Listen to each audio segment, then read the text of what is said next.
Hello my spooky and beautiful friends. If this is your first time to my channel, thank you so much for joining me today. My name is Emily and today is Spooky Sunday, so we are going to be talking all about cursed jewels.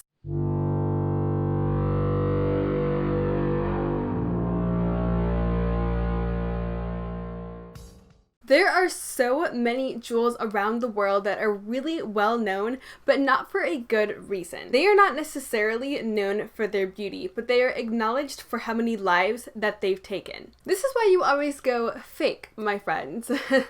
Not because I'm broke at all. But we are getting started today with the most famous case of a cursed jewel. You guessed it. The Hope Diamond. The Hope Diamond is currently displayed at the Washington National Museum of Natural History, and it is extremely well known for stacking up lives. Rumor has it that the original stone was stolen in India from a Hindu idol and acquired by Jean-Baptiste Tavernier in 1668. Tavernier sold the French blue, as it came to be known, to King Louis XVI, and the gems served other French monarchs in a variety of settings until the tumult of the French Revolution. The jewel disappeared in 1792, but reappeared in 1812 and had been passed down through French royalty. Now, the Hope Diamond has racked up so many deaths underneath its belt that it has its own official document of deaths. The Hope Diamond has taken many lives, including Marie Antoinette and King Louis XVI, who were both beheaded. The list also consists of Princess de Lamballe, who was beaten to death by a mob, Jacques Colette, who succumbed to suicide, Sorbaya, who was tragically stabbed to death by her royal lover who gifted her the stone, and Simon Montherrides, who tragically died in a carriage crash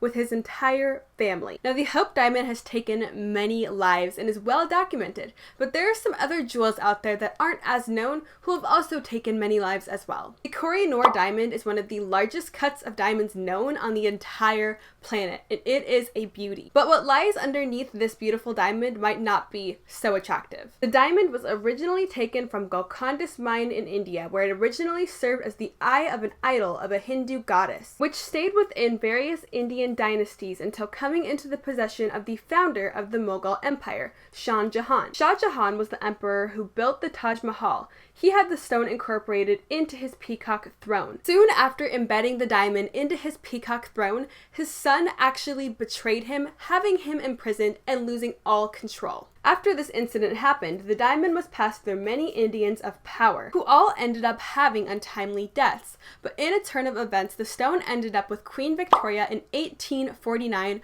where it has not killed a man since. Now, traveling on over to Eastern Europe, the Asante Diamond is an extremely well-known item amongst many Europeans, because it is cursed, of course. But unlike the last two gems that we have spoken of here, this diamond is a little bit different. Not only does it bring misfortune to those who own it, but it also brings greed. The Asante Diamond was originally from India, but no one knows exactly where from. The first initial owner of the diamond was Charles the Bold, Duke of Burgundy. Somehow the diamond ended up in Portugal after being passed down through a few royals, where a thief stole it, knowing its value and worth. But later on, the thief was actually found dead, and upon further inspection, the diamond was actually inside of the thief's stomach.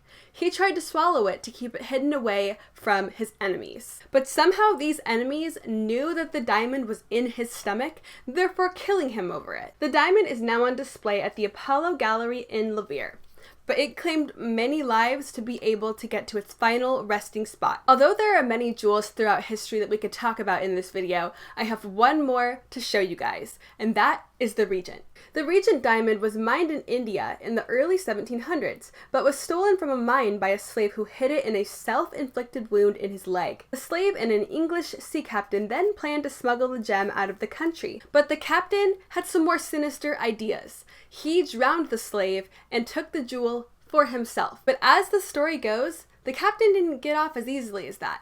The slave had put a curse on the diamond right before he died, cursing anyone who owned it to have an untimely death. An English governor in Madras named Thomas Pitt bought the pale blue diamond and sold it to the French regent Philippe II of Orleans in 1717. Through being passed down in many royal families, the diamond ended up in the hands of the famous Napoleon Bonaparte, being set in his sword. Napoleon Bonaparte was defeated in the famous Battle of Waterloo against the British. And after being defeated, he had to give over his precious sword with the precious diamond to his enemies and watch it be taken away, which was basically a huge symbol for him losing the battle and for him losing his power. And according to many, he actually lost this battle because he showed up late with his troops because he had a hemorrhoid. If they had hemorrhoid cream back then, things might be very different these days. But there are so many jewels and gems out there in the world that have these supposed curses that have been shown throughout history and have taken many lives with them. And a lot of these gems actually originate from India, so something tells me that people should just stop taking stuff from India and leave everything where you find it, because that might be someone else's, you know what I'm saying? But that is going to be wrapping up this spooky Sunday. I really hope that you enjoyed it, and if you know of any other cursed gems or jewels, please do leave them in the comments below, because I left off a bunch of them because there are so many, girl, I can't even count. But I do hope that you consider subscribing if you did enjoy this video. I am doing Spooky Sunday every single Sunday, and during the rest of the week I have all sorts of makeup goodness happening here on this channel. If you enjoyed this video, I do also hope that you consider giving me a big ol' thumbs up and turning that notification bell on down below if you want to know when I post, because I do pretty often. But I hope you are having an absolutely amazing, wonderful, and slightly spooky day wherever you are, and thank you so much for watching. I hope to see you next time. Bye!